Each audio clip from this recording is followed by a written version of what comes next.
میں نے اجمیر شہر کو لکھا.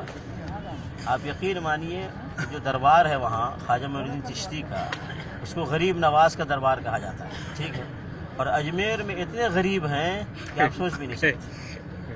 غریب نواز موجود ہیں اور شہر غریب بنا ہوا ہے. اتنا ہی نہیں، جب آپ دربار کے پاس پہنچیں گے سیڑھی کے پاس تو مانگنے والے غریب فقیر وہاں گیٹ کے پاس بیٹھے رہتے ہیں. کن سے مانگنے کے لیے؟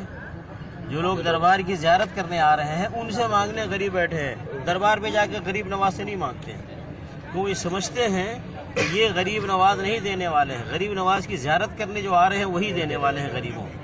اتنا ہی نہیں، جو وہاں سجادہ نشین بیٹھے ہیں دربار پہ اور مجاور بیٹھے ہیں، خادم بیٹھے ہیں، وہ خود اس غریب نواز کے دربار سے نہیں مانگتے ہیں. وہ کس سے مانگتے ہیں؟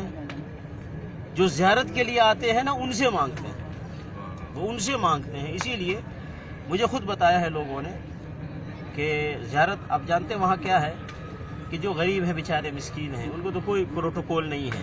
وہ تو جائیں زیارت کریں، 5-10 روپے ڈالیں، جائیں دھکے کھائیں.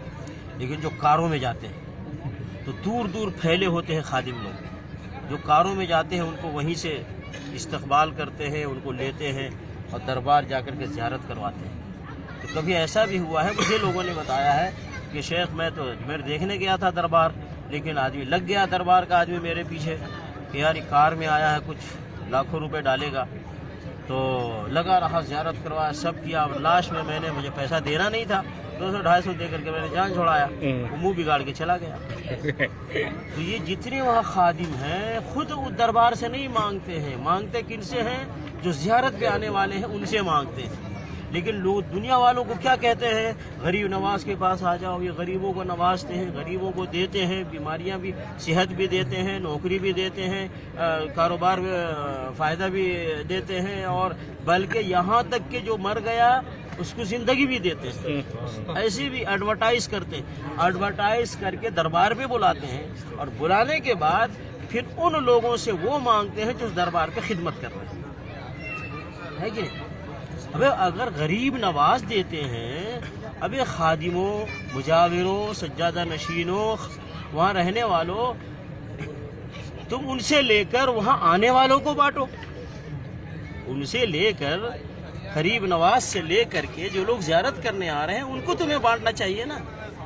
لیکن الٹا وہ وہاں آنے والوں سے وہ مانگتے ہیں، اور جو زیادہ پیسہ دے دے وہ ان سے خوش ہوتے ہیں، ان کو عزت دیتے، پروٹوکول دیتے ہیں. تو یہ سب کیا دھوکہ ہے، فراڈ ہے. بھائی وہ غریب نواز کیسے ہو جائیں گے خواجہ معین الدین؟ بھائی جو مر گیا ہے وہ محتاج ہے، وہ فقیر ہے، وہ مسکین ہے. اسی لیے ہمیں اس کے لیے دعا کرنے کا حکم دیا ہے. جو بھی دنیا سے چلا گیا ہے وہ زندوں کا محتاج ہے. جو اس دنیا میں رہتے ہیں کس چیز کا؟ ان کو دعائیں دی جائیں، دعائیں دی جائیں. اللہم اغفر لہ، اللہم ارحمہ، اے اللہ ان کے گناہوں کو بخش دے، اے اللہ ان کے اوپر رحمت نازل فرما، اے اللہ انہیں عذاب قبر سے بچا، اے اللہ انہیں اچھی زندگی عطا فرما، اے اللہ انہیں عذاب جہنم سے بچا، انہیں جنت عطا فرما. تو ہم جو زندہ ہیں ہم قبر میں جانے والوں کے لیے دعائیں کریں گے، ہم انہیں دعائیں دے سکتے ہیں. قبر میں جانے والا نہ آج تک کسی کو کچھ دیا ہے اور نہ دے گا، یہ عقیدہ بنا گیا. بے شک اگر کوئی دے سکتا تو رسول اللہ صلی اللہ علیہ وسلم قبر میں جانے کے بعد اپنی بیوی عائشہ رضی اللہ تعالیٰ عنہ جو اسی حجرے میں رہتی تھی اپنی بیوی کو کچھ دیتے. اگر دیتے تو نبی صلی اللہ علیہ وسلم اپنی بیٹی فاطمہ رضی اللہ تعالیٰ عنہ جو وہی پڑوس میں رہتی تھی اپنی بیٹی کو دیتے.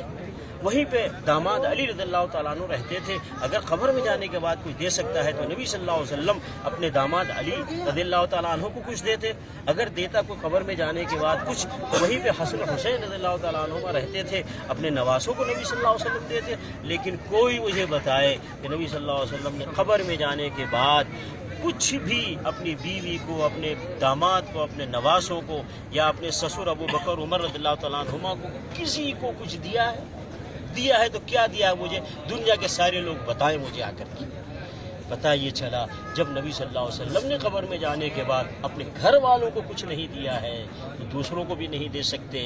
اور جب نبی صلی اللہ علیہ وسلم نے نہیں دیا ہے تو اس کائنات میں کوئی بھی قبر میں جانے کے بعد کسی کو کچھ نہیں دے سکتا. صرف ایک اللہ کی ذات ہے، اللہ کی ذات ہے. جب سے دنیا شروع ہے جب تک دنیا رہے گی اللہ رب العالمین سارے بندوں کو دیتا ہے اور دیتا رہے گا، اور ہر چیز دیتا ہے اور ہر چیز دیتا رہے گا، کیونکہ اللہ رب العالمین الحی القیوم ہے، ہمیشہ سے زندہ ہے، ہمیشہ زندگی رہے گی، ہر چیز کو زندگی دینے والی ہے اور ہر چیز کو موت دینے والی ہے، ذات اللہ رب العالمین کی ذات، اللہ رب العالمین کی ذات ہے۔ اللہ رب العالمین نے فرمایا انتم الفقراء الی اللہ واللہ هو الغنی الحمید، تم سارے کے سارے محتاج ہو، فقیر ہو، اللہ اکیلے بے نیاز ہے۔ اللہ رب العالمین نے فرمایا وَإِن يَمْسَسْكَ اللَّهُ بِضُرٍّ فَلَا كَاشِفَ لَهُ إِلَّا هُوَ وَإِن يُرِدْكَ بِخَيْرٍ فَلَا رَادَّ لِفَضْلِهِ۔ اللہ رب العالمین کی ذات وہ ذات ہے کہ اللہ نے فرمایا اگر تمہیں کوئی تکلیف پہنچے کوئی نہیں دور کر سکتا اس تکلیف کو سوائے اللہ کے، اور اگر اللہ تعالیٰ تمہیں کوئی خیر اور بھلائی دینا چاہے اس کو کوئی روک نہیں سکتا۔ اللہ رب العالمین اگر تمہیں کوئی خیر بھلائی دینا چاہے کوئی نہیں روک سکتا اس کو۔ نبی علیہ الصلوۃ والسلام فرمایا کرتے تھے اللہم لا مانع لما اعطیت ولا معطی لما منعت ولا ينفع ذا الجد منک الجد، اے اللہ جس کو تو دینا چاہے اس کو کوئی روک نہیں سکتا، اور جس کو تو روک دے اس کو کوئی دے نہیں سکتا۔ کسی مالدار کو اس کی مالداری اللہ کے مقابلے میں اس کو کام نہیں آ سکتی۔ اس لیے میرے بھائی قبر میں جانے کے بعد آج تک کسی نے کسی کو کچھ دیا ہے اور نہ کوئی دے گا، بھائی قبر میں نہیں بھی گیا لیکن ہم سے چھپے ہیں عیسیٰ علیہ السلام، ہم سے چھپے ہیں، ہم سے کوئی کانٹیکٹ نہیں ہے، کوئی تعلق نہیں ہے۔ عیسیٰ علیہ السلام جب سے اللہ رب العالمین نے اٹھا لیا اس دنیا سے، کیا عیسیٰ علیہ السلام نے کچھ دیا ہے آج تک کسی کو؟ بتائیے۔ عیسیٰ علیہ السلام ابھی وہ قبر میں نہیں گئے ہیں، ابھی ان کی زندگی ہے، زندہ ہیں، بس دنیا سے اٹھا لیے گئے ہیں اور اللہ سے قریب ہیں، لیکن کچھ آج تک نہ دیا ہے، نہ دے رہے ہیں، نہ آئندہ دیں گے۔ تو اس لیے میرے بھائی یہ سب چیزوں کو ذہن میں رکھیں، سمجھیں اور اس کے مطابق عمل کریں، اور یہ لوگوں کی گمراہیوں کے پیچھے نہ چلیں۔ قبر میں جانے والے دیتے ہیں، کسی کو غریب نواز بنا دیا، کسی کو بندہ نواز بنا دیا، کسی کو داتا بنا دیا، کسی کو مشکل کشا بنا دیا، کسی کو غوث اعظم بنا دیا، کسی کو گنج بخش بنا دیا، کسی کو علی مشکل کشا بنا دیا۔ یہ کس نے بنایا ہے؟ اللہ رب العالمین نے نہیں بنایا کسی کو، نہ رسول اللہ صلی اللہ علیہ وسلم نے کسی کو یہ سارے چیزیں دی ہیں اور نہ بتایا ہے۔ ان سب یا تو شرک کے راستے ہیں یا بدعات کے راستے ہیں، بہرکیف گمراہی کا راستہ ہے، ان سے بچنا چاہیے۔ اللہ رب العالمین ہمیں صحیح دین کو سمجھ کر اس کے مطابق چلنے کی توفیق عطا فرمائے۔ آمین۔ جزاک اللہ۔